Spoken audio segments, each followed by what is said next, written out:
Саламатсыздарбы, урматтуу угармандарым. Дүйнөдө канчалаган тагдырлар, канчалаган тарыхтар бар. Бирок адам баласынын эң чоң трагедиясы сырттан келген кастык эмес, бир боордон чыккан ажырым.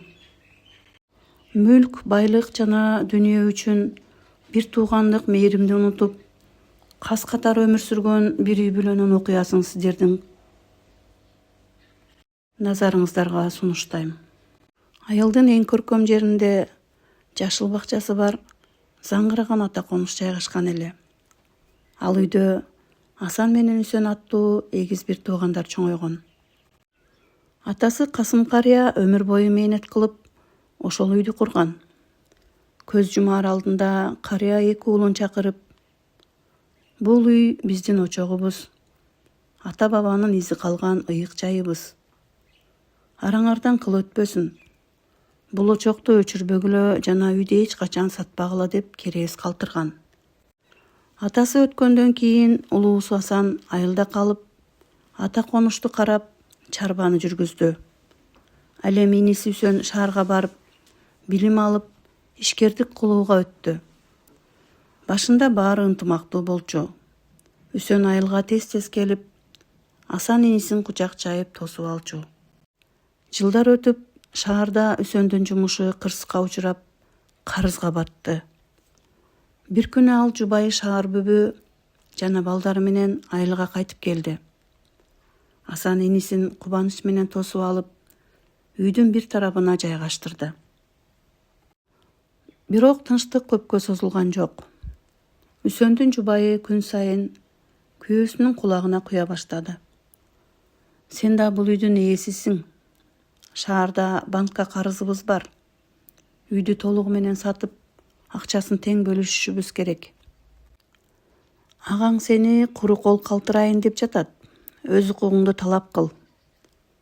Үсөн башында тартынганы менен каржылык кыйынчылыктар жана жубайынын сөзү анын ниетин өзгөрттү.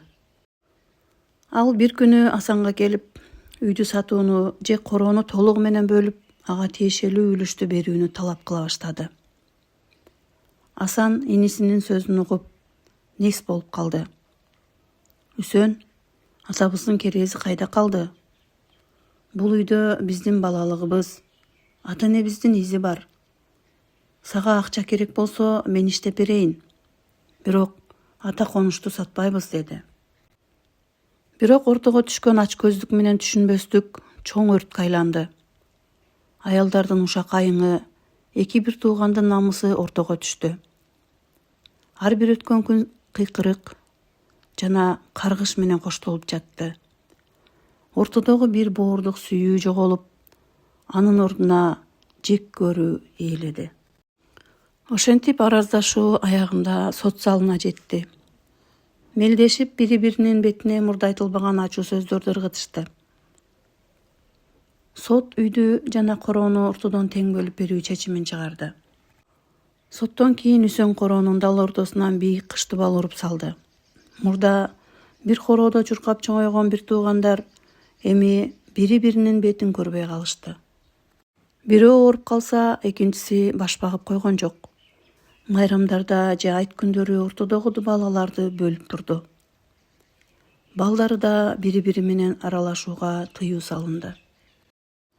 Ата конуш мурдагыдай берекелүү, куттуу эмес, экиге бөлүнүп, муздак жана капалуу имаратка айланды. Ошентип жылдар өтүп жатты. Бир туугандар карыганча бир айылда, бир короодо жашап, бирок өмүр бою учурашпай өтүштү. Мүлк үчүн күрөштү экөө тең утуп алгандай көрүнгөнү менен, эң башкы нерсени бир туугандык мээримди жоготуп коюшкан эле. Урматтуу угармандарым, бул окуя бизге байлык, мүлк жана кабат-кабат үйлөр убактылуу нерсе экенин эскертет. Бир ата, бир энеден тараган бир боорду канча акча сарптасаңар да кайра сатып ала албайсыңар.